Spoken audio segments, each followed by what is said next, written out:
Good morning class. आज हम पढ़ेंगे हिंदी फर्स्ट का लेसन 15 पाठ 15 वन महोत्सव।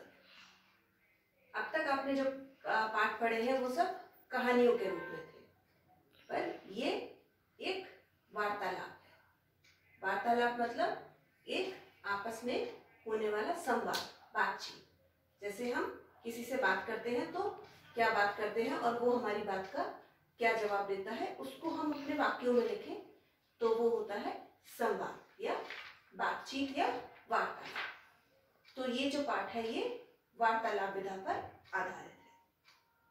तो सबसे पहले चैप्टर का नाम क्या है हमारा? वन महोत्सव। तो आप वन महोत्सव समझिए। वन महोत्सव क्या है? हर साल हम वनों और पेड़ पौधों की उपयोगिता के विषय में लोगों को जागरूक करने के लिए ये वन महोत्सव मनाते हैं। हर राज्य में अलग अलग हिसाब से अपने, जब बारिश का सीजन होता है तब मनाया जाता है। इसको हर स्कूल में या कई बार कई सारे सरकारी दफ्तरों में भी इस प्रकार का आयोजन किया जाता है, जिससे आम लोगों को पेड़ों की महत्व का पता चल सकता है। तो ऐसा ही कुछ हुआ है आज दीपक के स्कूल में, और वो शाम को अपने पिता से इस पर चर्चा कर रहा है। और चर्चा करते करते उसको बहुत सारी चीजों का ज्ञान प्राप्त होता है। जैसे वो अपने पिता, उसके पिता, दीपक के पिता उसको बताते हैं कि वन या पेड़ हमारे लिए क्यों आवश्यक है। सबसे पहले पेड़ हमको ऑक्सीजन देते हैं। जो सांस हम लेते हैं वो हमें कौन देता है? वृक्ष देते हैं। और जो सांस कार्बन डाइऑक्साइड हम बाहर निकालते हैं उसको कौन एब्जॉर्ब करता है? उसको वृक्ष एब्जॉर्ब करते हैं या अपने आप में ग्रहण करते हैं और उसको बदल के हमें ऑक्सीजन देते हैं। सबसे बड़ी महत्वता तो यही है वृक्षों की या पेड़ पौधों की, क्योंकि ये हमें प्राणवायु देते हैं। ऑक्सीजन को हम प्राणवायु भी कहते हैं। इसके बिना हम जीवित नहीं रह सकते। तो सबसे बड़ा महत्व तो वृक्ष का ऑक्सीजन देना है।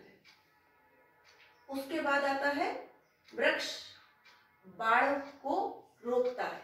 जैसे कभी फ्लड या बाढ़ आती है तो वृक्ष जो है वो बाढ़ को रोकने में सहायक है। कैसे रोकने में सहायक है? वृक्ष की जो जड़ें होती है, जो जमीन के अंदर है, वो मिट्टी को कस के पकड़े रखती हैं, जिससे बाढ़ का पानी जब आता है तो उसका वेग धीमा हो जाता है उससे टकराकर, वनों से और पेड़ों से। और जो मिट्टी है वो, चूंकि उसकी जड़ें मिट्टी को कस के पकड़े हुए हैं, तो मिट्टी ज्यादा दूर नहीं जा पाती।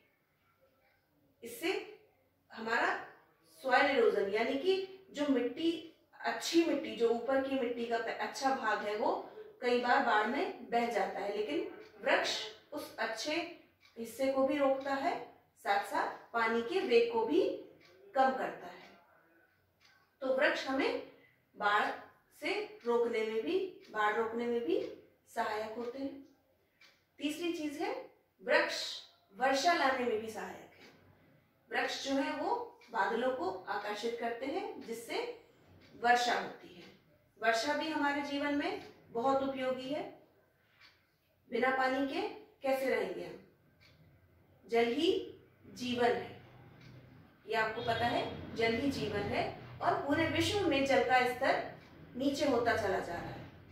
इसलिए आवश्यक है कि पहले तो हम जल बचाएं और उसके बाद पेड़ पौधे लगाएं, जिससे कि बारिश अच्छी होगी। बारिश अच्छी होगी तो किसानों को भी अच्छी फसल होगी। तो बाढ़ रोकने में सहायक है, बारिश लाने में भी सहायक है, हमको ऑक्सीजन भी देते हैं। इसके अलावा हमको बहुत सारी लकड़ियां भी देते हैं। ईंधन के लिए भी लकड़ियां देते हैं और फर्नीचर के लिए भी लकड़ियां देते हैं। इसके अलावा और भी बहुत सारे, जैसे हमें दवाइयां भी मिलती हैं।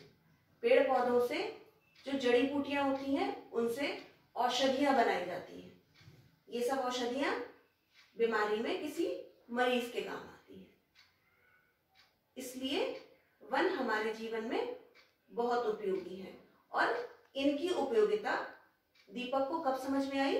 जब उसने अपने पिता से बातचीत की और इसके संबंध में उसके पिता ने उसको वनों की महत्व का ज्ञान कराया।